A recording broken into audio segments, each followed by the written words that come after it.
From bureaus worldwide, this is FSN. Thanks very much, Ollie Barrett. Welcome to Thursday's Richie Allen Show. It's 34 degrees outside in Salford and Greater Manchester. It's nearly 50 degrees in your presenter studio. So I'll be with you for a while, but not for 2 hours. Welcome to the Richie Allen Show. Some interesting things to tell you. The Twitter is open now. Well, it's always open. You can tweet at Richie Allen Show. I look forward to hearing from you today. Welcome back to the most listened to independent radio show in Europe. It's your Richie Allen Show.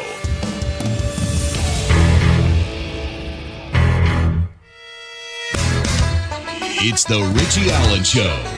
Broadcasting live on richieallen.co.uk and multiple platforms around the world. And now, here's your host, Richie Allen. Yeah, it is Scorchio in Salford, right across the UK. Temperatures, well, it's boiling. It's absolutely boiling. And there's no relief, at least not for a few more hours, when thunderstorms are expected to change the weather pattern even, and bring a bit of cooler weather tomorrow and for the weekend. But at the moment it's unbearable. It really is horrible. And this from a man who lived for many years on the Costa del Sol, where I experienced extreme temperatures from time to time. But it's positively rotten today. It's an oven in Salford. It's an oven, I tell you. 93 Fahrenheit equates to 34 Celsius today, as I said. It's hotter than a Rolex on the wrist of a lucky man on the Costa del Sol. And I'm sweating like a hooker in church. I'm sweating like a dyslexic appearing on Countdown. I'm sweating like a blind lesbian in a fishmonger's. I'm hotter than a billy goat with a blowtorch.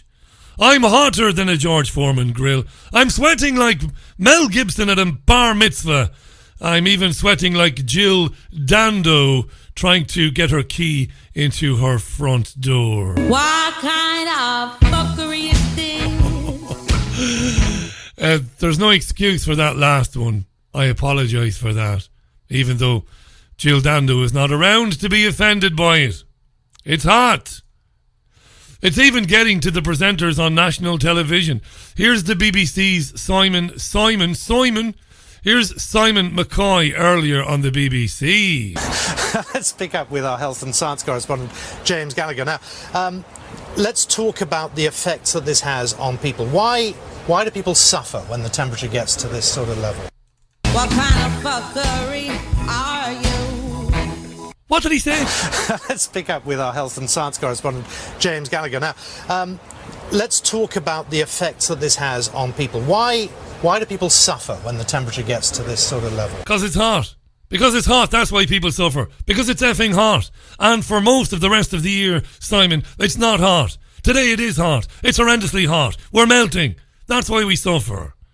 But of course, the boffin has to have a scientific explanation for it, doesn't he? To bore the piss out of the viewers. Have a listen to the explanation. Why do we suffer? Okay, it's because your body wants to maintain its core body temperature at about 37.5 degrees. Yeah, we know that. Now, in the middle of winter, that's why you shiver, because your body's trying to warm up. Now, in the we shiver in the winter because our body's trying to warm up, right? Yeah, I knew that as well. middle of summer, your body has to try to cool down again, and the hotter it gets outside, the harder it is for your body to keep cool. So... Oh, it is the silly season, isn't it? Wonderful stuff. So a couple of things are happening to two of us right now. We're both stupidly wearing ties and trousers. Absolutely stupid to wear a tie on a day when in London the temperature is approaching 36 degrees. Absolutely. Yeah, I'm looking at you. You're looking remarkably cool. You're in a suit and a tie. I've just walked out of the air-conditioned office. That's why. Okay. And a huge amount of makeup to hide above the sweat. But right now, our hearts are beating far more hardly than they needed to before, because in our skin, blood vessels are opening to allow blood to get closer to the surface, to allow heat to escape from our bloodstream to the air around us. We're sweating as well to increase the heat loss from our bodies. Oh, my God. That's the BBC. That's what they're spending your licence fees on. The taxpayers' money on hiring idiots to tell you why it is you're suffering in the heat.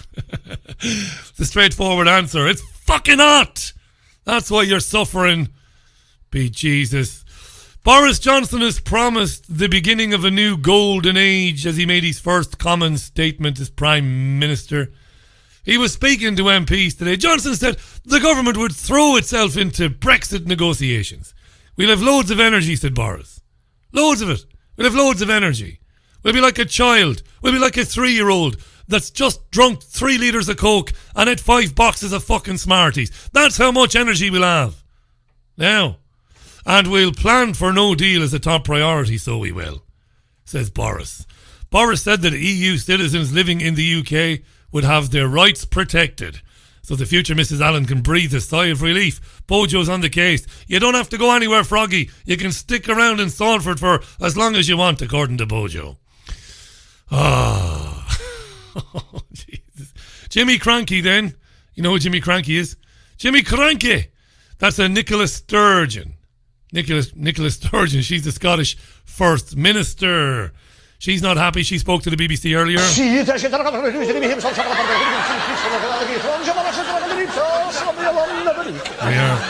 I think she said she's not happy with Jeremy Corbyn. Right, I'm going to keep using that gag. I don't care how many times I've used it before. I'm going to keep using it. Because it makes me laugh. And I've got the mental age of a 5-year-old, as you well know. And Nicola Sturgeon said, it's hotter than a Rolex on the wrist of a lucky man on the Costa del Sol. That's racist. That's undoubtedly racist. Sweating like a dyslexic appearing on Countdown. Well, that's just horrible. That's bigotry towards people with learning disabilities. Anyway, so look, Nicola Sturgeon wrote to Boris Johnson today to say, do you know what, Bojo? It's essential that Scotland has an alternative option to your Brexit plan. Anyway, do you want to hear a bit of Bojo today? The Prime Minister, Boris Johnson.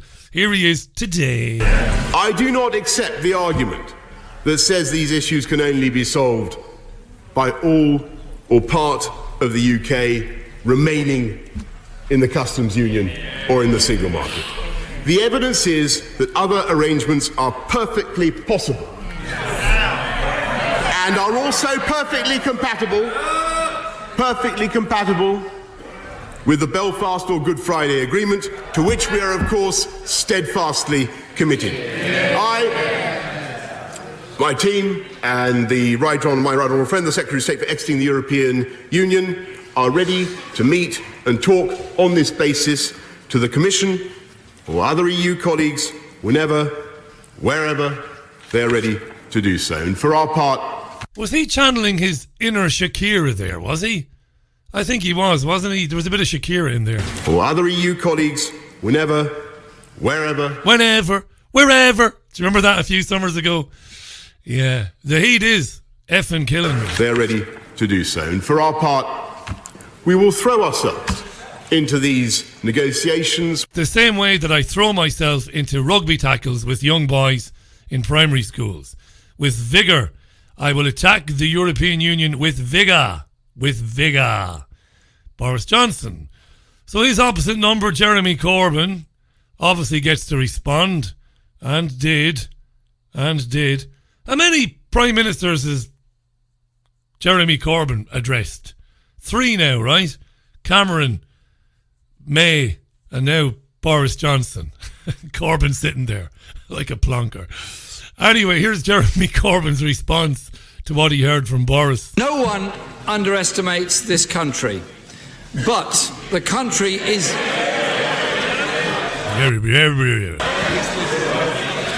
But the country is deeply worried that the new Prime Minister overestimates himself. Yeah. People do not trust his Prime Minister to make the right choices for the majority of people in this country, when he's also promising tax giveaways to the richest and big business, his own party's funders. Yes. So, can he now indicate when he will set out the detail of the exact funding settlement for our schools, our hard-pressed local authorities and police, so they can start planning now? He didn't give him an answer, Johnson, so there you are. Right. Oh, lovely. There was a bizarre bit of theatre then, and it's probably a sign of things to come. You'll note that when it became apparent that Boris Johnson was likely to become Prime Minister this time, after May resigned, I made a juxtaposition between Boris Johnson and Donald Trump. This is how the elite fights back and re-engages people with politics and politicians. It gives them a punch and not your traditional kind of Punch and Judy, like your Prime Minister's questions has always been Punch and Judy and has always had the element of slapstick to it. But now what you're going to get is full-out attack, personal attack stuff from Boris Johnson against the leader of the opposition and his closest allies. Okay? And this is all part of a strategy. Johnson won't even be aware of it. He'll be being encouraged to do it by others, but Johnson won't know why. But it's to re-engage people. It's to get that tabloid effect into people. It's to get people desperately keen for more. It's to get people to tune in to see what outrageous thing is going to be said next. And it has worked wonderfully well with Donald Trump, and it's now going to work wonderfully well with Boris Johnson. It's going to bring more and more people back to politics in this country than you would have imagined. So, here's Johnson having a pop at Jeremy Corbyn and at John McDonnell today. Listen to what he says. It's very interesting. The right honourable gentleman asks about trust and who can you trust to run how on earth? And he asks about Iran, Mr. Speaker. A right honourable gentleman who has been paid by Press TV of Iran. Who repeatedly sides with the mullahs of Tehran rather than our friends in the United States over what is happening in the Persian Gulf. How incredible that we should even think of entrusting that gentleman with the stewardship of this country's security. But worse than that by far, Mr. Speaker, this is a right honourable gentleman who is set on an economic policy together with the shadow chancellor who was sacked by Ken Livingstone for being too left-wing.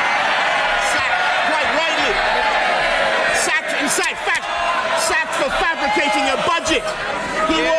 He forged a budget. Sacked for forging a budget. Incredible. Johnson is actually hysterical and he's screaming at the top of his voice, and this is day one. So that's what this is designed to do. For everybody that had understood finally that politics is it's a charade and it's played out by charlatans, okay? For everybody who had understood that had to be addressed by the elites. Because the elite survives because of our engagement with politics, our belief, our misguided belief that we get to decide our leaders. We've got to keep thinking that in order for the elites and those who really run things to carry on as normal. And this is a brilliant bit of Empire Strikes Back with Trump and now with this guy Johnson. And this is just a little snippet of it. You know, this is not the entire agenda, of course, but this is how you re-engage people. People love this. They're tweeting about it. You have Labour supporters screaming abuse at Conservative Party and Brexit supporters, full stop, on the internet, on Twitter, and it's fantastic. People are engaged. They're actively engaged. They're agitated.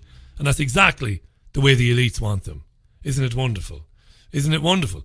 And it works a treat, and people are being played like violins and are being done up like kippers. Yeah. Going to take some music. Matt Landman won't be joining the programme today. It's unbearable here today. It's impossible to do a programme properly. And not for 2 hours anyway. So I've rescheduled Matt for next week. He totally understands. It's 93 degrees Fahrenheit outside the studio. It's over 100 inside. I'm with you for about a half an hour more with some very interesting stories. And then I'm going to take my leave of you this Thursday. So there's plenty to talk about between now and then. Don't panic. I'll be with you for another while yet. Coming up for 18 minutes nearly, or 17 and a half minutes past the hour. All right.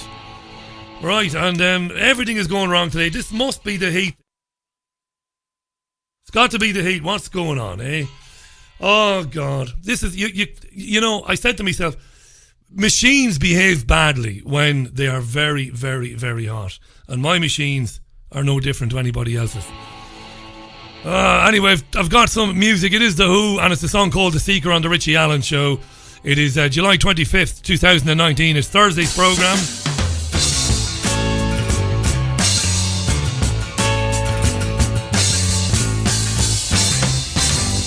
The Who and The Seeker on the Richie Allen Show. It's Thursday's programme. The time 21 minutes past the hour. The Who and The Seeker there.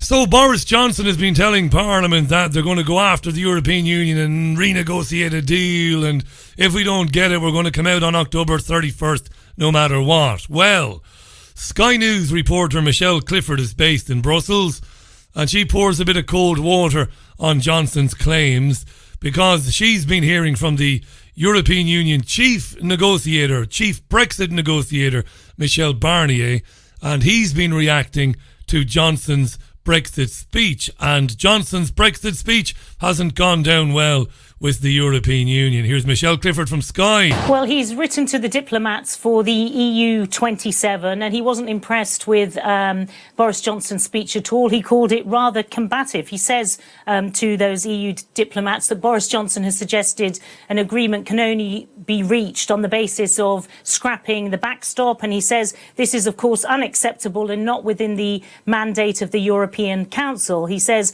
while Boris Johnson has declared he will only engage with the EU on that basis, we on our side are ready to work constructively within our own mandate, and that mandate is working on the principles of the current withdrawal agreement, but he says they are prepared to rework the political declaration. And he goes on, referring to the speech in the House of Commons, as suggested by his rather combative speech, we have to be ready for a situation where he gives priority to the planning for a no deal, partly to heap pressure on the unity of the EU 27. So he that is clearly there suggesting this is all a tactic by Boris Johnson, but the EU 27 will stand firm. He goes on to say a no deal will never be the EU's choice, but we have to be ready for all scenarios. Then, interestingly, he goes on to say that he's noted the strong reactions to the speech in the House of Commons, and in that context, we have to follow carefully the further political and economic reactions and developments in the UK following the speech. Maybe he's referring there to the fact that a general election is imminent. He's just saying, on our side, we have to be very calm. We have to stick to our principles and guidelines and show solidarity. So a very firm message going out there to EU diplomats, EU 27 leaders. He wasn't impressed with Boris Johnson's speech, but stating the EU 27 are firm in their position. They are not going to budge. That withdrawal agreement is not going to be reopened. They are, of course, though, willing to discuss the political declaration. And it's not long off now, Adam, from when Boris Johnson and Jean-Claude Juncker, the President of the European Commission, are due to speak on the telephone. I wonder what Mr. Juncker will have to say about that speech in the Commons. Well, Juncker is the outgoing President of the Commission, due to speak with Johnson around about now. David says on Twitter, Boris shouldn't drive by any book depositories. The implication being that Johnson might be in danger. His health, his life might be in danger. Well, that might be true if Boris Johnson was genuinely committed to leaving the European Union properly, but of course he's not. And that's the sad reality of it. And it will unfold, as I predicted for 3 years, it will unfold and continue to unfold the way I've believed it will in the coming weeks and in the coming 2 months. He's not going to take the UK out of the European Union in any meaningful way. David, I don't think, my friend, hence, I don't think he's in any danger whatsoever. I really don't. I think what you'll see when all this is said and done, when all this massive theatre, this 3 years of nonsense is gone, 3.5 years, what we'll see a European Union that's ever more powerful, that's even more powerful, I should say, than it had been before this whole Brexit nonsense, before this whole referendum in 2016 and everything that's followed since. It'll ultimately be stronger. More political union, more fiscal union, more military union is what's going to come out of it. Boris Johnson is certainly not going to stand in the way of it.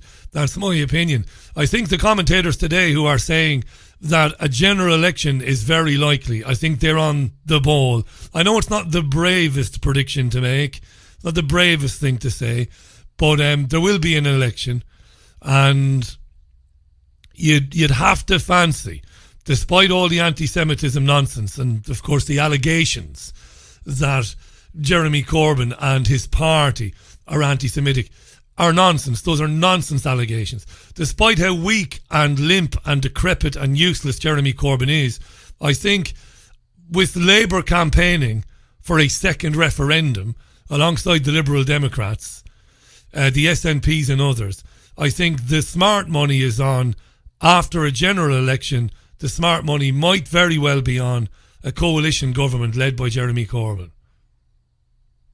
And a reversal of the vote to leave the European Union from June 2016.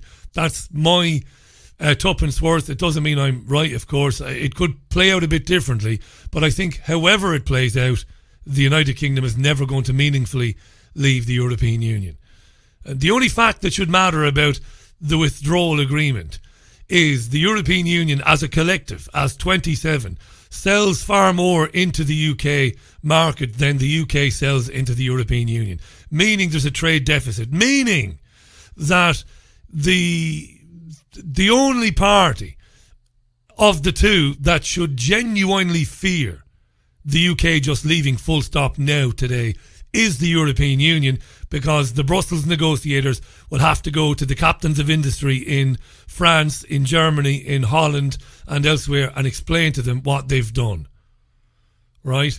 Because you'll have the captains of industry in Spain, France, in Germany, in Holland, warning the European Union, do not threaten to put tariffs on UK goods entering Europe. Don't do that. Don't be stupid, because they'll do it to us.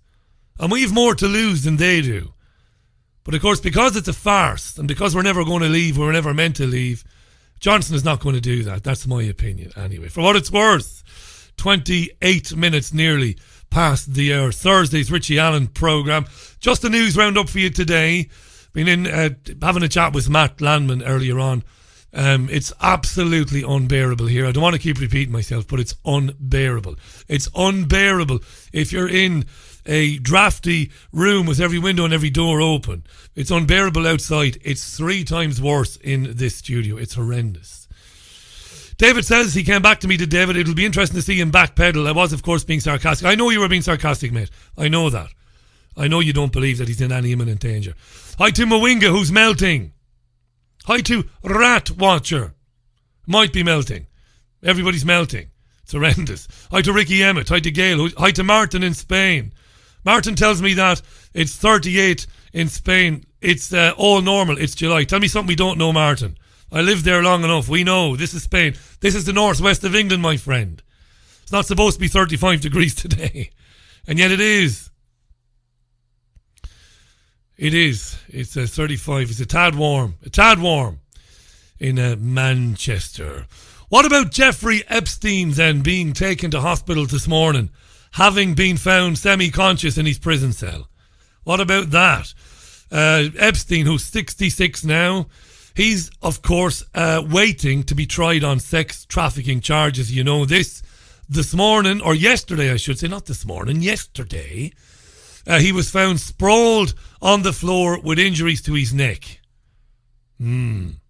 Epstein, the man who's pleaded not guilty to sex trafficking and conspiracy charges. He's being held currently at New York's Metropolitan Correctional Center. He was denied bail, as you know. So what about this scenario, this scene where Epstein was found on the ground with marks on his neck? What's going on? What is going on? Here's Fox News reporter Robert Schmidt. Robert Schmidt with the lowdown. What we don't know at this point is, was this really a suicide attempt? There is speculation going around about what this could be. It could have been a suicide attempt. It could have been an attack by another inmate, perhaps. Maybe just a ploy to get out of this jail, which we understand is just a horrible conditions, a horrible place to have to stay, especially compared to the lifestyle that Jeffrey Epstein was living up until just a couple of months ago. Epstein, of course, arrested on July 6th for charges of sex trafficking. Prosecutors allege he abused dozens of girls over the years, young underage girls over the years. Some of those alleged victims have been speaking out recently. Epstein had connections, many big, powerful connections to people like former President Bill Clinton, to Prince Andrew. There's a whole catalog of people. Even the president, Donald Trump, used to have a relationship with him until he said he had to kick him out of Mar-a-Lago for inappropriate behavior with an underage girl. He's facing 45 years in prison for this. He has been denied bail because of his wealth and his connections. We'll keep you posted. We have calls into the jail and to Epstein's attorneys. We'll keep you posted if anything develops. And Bill Clinton is sweating like Mel Gibson at a bar mitzvah. Yeah, I know I said it earlier. And Donald Trump is sweating like Jill Dando trying to get her key in her front door. They are. They are. No doubt in my mind they are. No doubt in my mind. So they don't know how he got his injuries. They're saying he might have been trying to engineer a move out of this particular holding centre, this particular prison, because it's apparently horrible. Well, prisons are not supposed to be nice places. Bill Clinton has been caught out lying again. Clinton says that he met Jeffrey Epstein after he left office. Liar, liar, pants on fire, Billo. Epstein visited the White House several times when Clinton was president. And we know that Bill flew on the Lolita Express 26 times. We know that Donald J. Trump, who fancies his own daughter, his own words, the pageant king himself, Donald Trump, has lied about the extent of his friendship with Jeffrey Epstein. I can't add anything to this. We're just going to have to wait and see, aren't we, how it all pans out. Speaking of Trump, Trump says after Special Counsel Robert Mueller spoke to Congress, addressed Congress yesterday, Trump says that I've been totally exonerated. Totally exonerated, he said. But Mueller said he'd not exonerated Trump of obstruction of justice. He used to be FBI director, as you know, and he spent a couple of years trying to figure out whether there was collusion between Trump's campaign, to his election campaign that is, and Russia. But he didn't establish collusion in a crime. He concluded that Russia had interfered in the election with the intention of benefiting Trump's campaign. That's what he concluded. Now, I don't believe that. It's not because I don't want to believe it over Syria and everything else. I don't believe it. There are plenty of things to hoist Trump up on his petard with. Trump is filthy. Trump is a Zionist agent, as is his son-in-law, working in DC on behalf of the Zionist fascists in Tel Aviv. We know this. Trump isn't draining the swamp. Trump is the swamp. He is the swamp.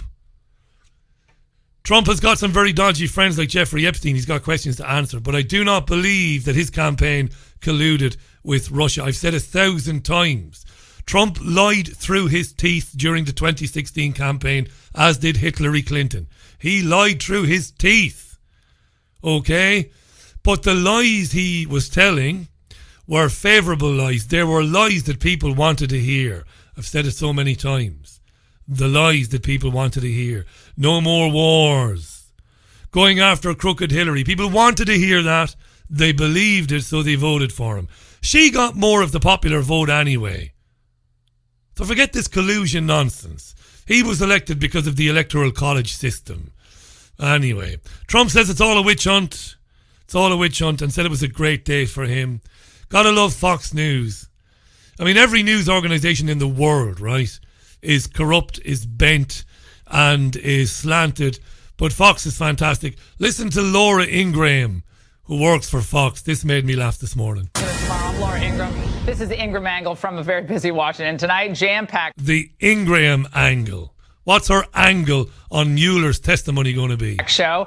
Everything you need to know about this sad, sad showing on Capitol Hill by Bob Mueller, Ken Starr, Saul Weisenberg, Mark Meadows, Dan Bongino, Chris Hahn, Ari Fleischer, and we even have a body language breakdown on Mueller, an expert who worked closely with him also for years. You're not going to believe what he has to say about today's testimony. But first, Trump beats the elites again. Testimony. But first, Trump beats the elites again. But first, Trump beats the elites again. Yeah. That's the focus. That's the focus. Angle. That's the focus of tonight's angle, where we tell you a pack of lies just like Donald. The elites. Trump beats the elites. He is the elites, love. He is the elites. He's the entire elite. He is the elite, of course. How many Zionist bankers bailed Donald out of the shit when his worthless real estate deals collapsed over the years, eh? You think they got their pound of flesh out of Donald? I think so. Oh, Richie, look it up. Look it up. His business dealings are there for all the world to see. The Donald being bailed out after making and developing and building worthless hotels and complexes and hemorrhaging money. There was always a banker there to say, don't worry about it, Don. We'll look after you, pal. And of course, the payback comes in this presidency when he does what the Zionist Nazis want, which is to take the United States into a war with Iran, of course. It's exactly 22 and a half minutes to the top of the hour. Hi to Charlotte in Burnley. How are you, Charlotte? How are you? I did give it a go. I've got another 10 or 15 minutes worth of news. Well, I'll nearly have done an hour's programme, which is more than most people do. And then I'll take my leave of you because it's unbearable. And because it's not good for the equipment. The very expensive and very sensitive equipment in the studio. So I'm going to take another tune. A little bit of tune. This is Kygo. And I love this. A couple of years old, this. I don't normally like pop music. But I like this. This is pretty cool. This is Firestone on the Richie Allen Show. Firestone. And when we come back, we'll have more headlines for you on your Richie Allen Show on richieallen.co.uk, on Fab Radio 2 in Manchester, triggerwarning.tv, and multiple other platforms.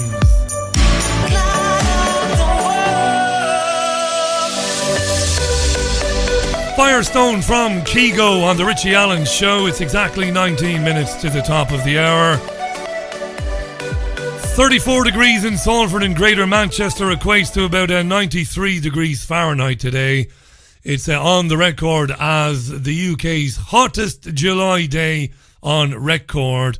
And the climate change hoaxers are making hay while the sun shines with it today. Have you noticed that?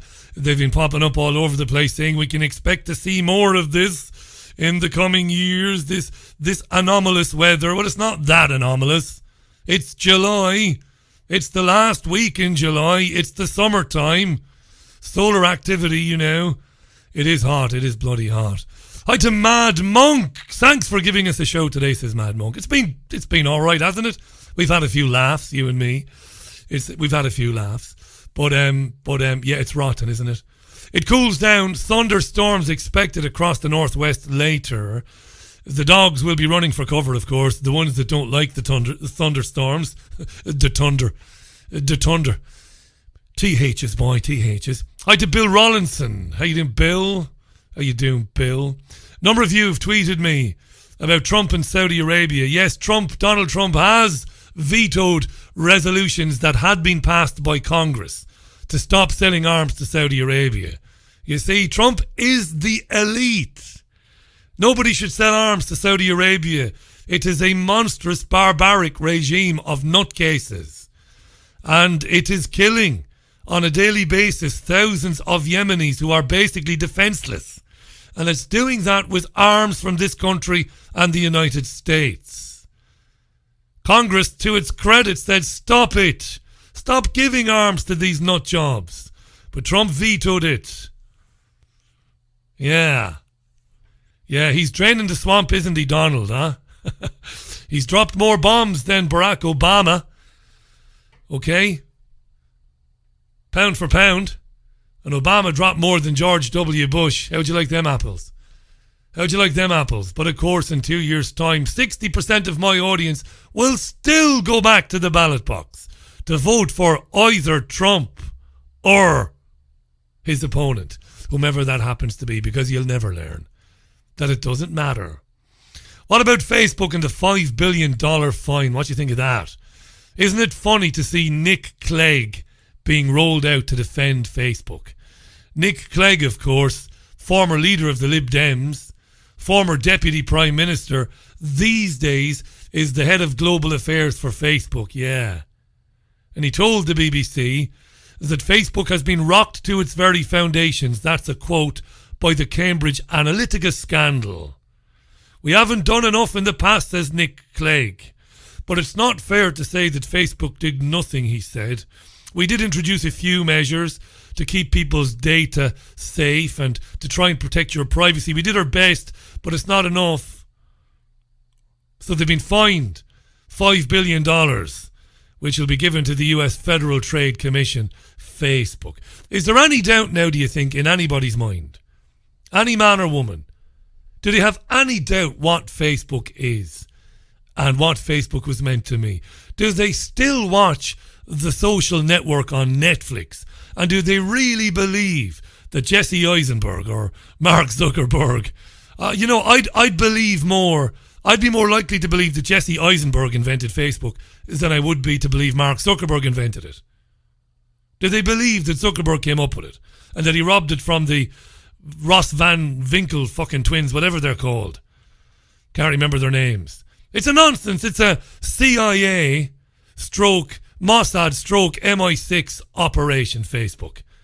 I mean, it's the most beautifully successful, it's the most Machiavellian, it's the most malevolent thing that was ever wrapped up in a box and given to people. Where people went, oh, this is marvellous, this. Friends Reunited used to be brilliant. Oh, it was great. Now we have Facebook. Without even being asked. We are on, well, not me, I'm not on Facebook anymore.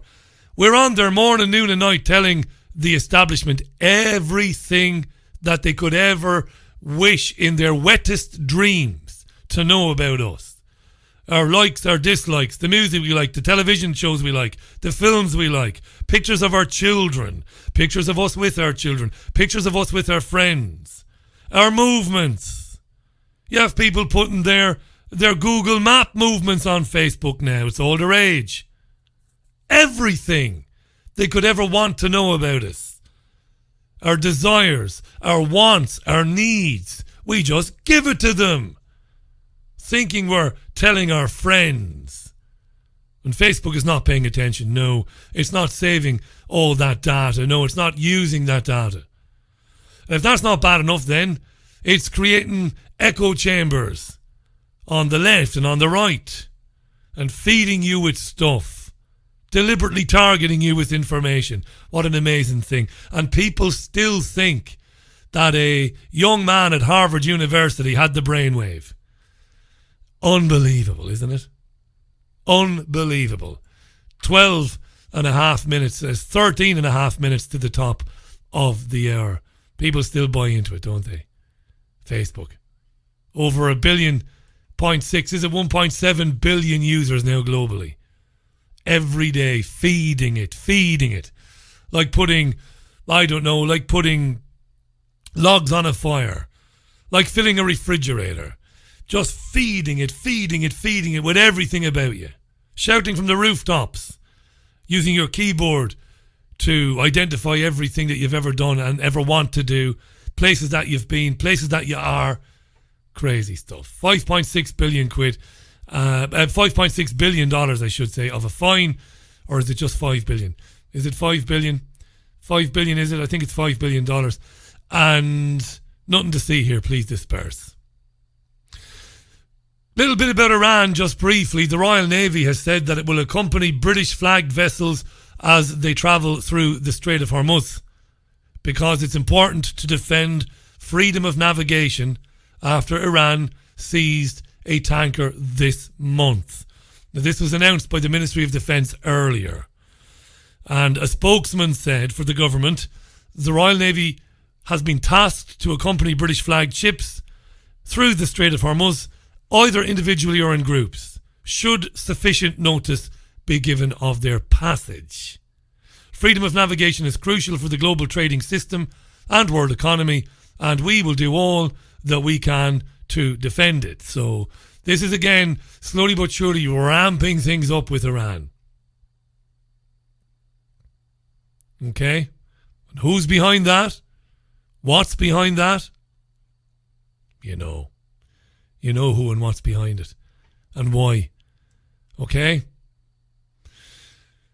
So, that's about all there is to say on that one. The BBC says it's an interim move. It's an interim move before discussions are to be held between the US and the UK about whether to develop an international maritime protection force. It's an amazing thing. Hawks in the UK and in the US want Europe, that's the European Union, to develop an international maritime protection force to use in the Gulf to protect ships against Iran. Think about that now. Think about how Donald Trump and his government are, on the one hand, supposed to be very much pro-Brexit and pro the UK leaving the European Union. But on the other hand, they're talking about getting Europe involved to develop a new international maritime protection force to be deployed in the Gulf. You couldn't make it up, could you? Could you, I said? Could you? No. Privatisation. Something we talk about a lot on the programme. Here's a big story today.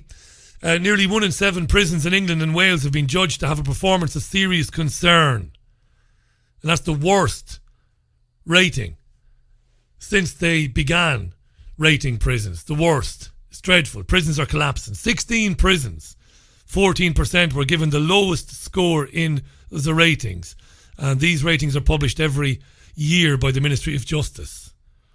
So the Ministry of Justice also revealed a record number of assaults in prisons and on prison staff in the year end to March, the year to the end of March even. So prisons are collapsing. Wait for the twist in the story. Wait for the twist in the story. Wait. All of the 16 prisons that were given the lowest possible performance rating are publicly run. The ones doing the best are the ones that are privately run. And I've really emphasised this in the press this afternoon. All of the 16 prisons or young offender institutions to be given the lowest performance in the last year are publicly run, although one of them, Her Majesty's Prison in Birmingham, was operated by G4S during some of the period. The performances of a further 28 prisons, again all publicly run, were said to be of major concern. Of the private sector prisons, 12 were given an acceptable grading and 1 was rated exceptional. 14 publicly run prisons were also given an exceptional grading. So they're trying to make the point here in this story that the ones run by the Ministry of Justice, the ones run by the public, are falling apart. The ones run by the private sector are doing hunky-dory.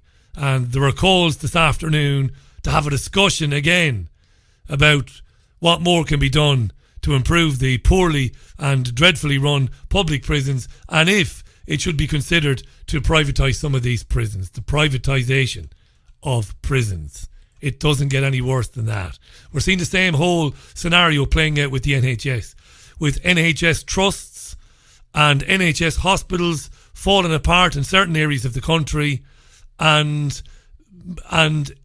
where those hospitals are doing very badly, we've seen the introduction of the idea of public-private partnerships and the introduction of private sector consultants to come in and to help run various aspects of those hospitals.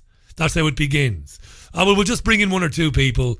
We'll see how it goes. They've done it expertly overseas, and this plays in, of course, to the because again, it's a multifaceted thing.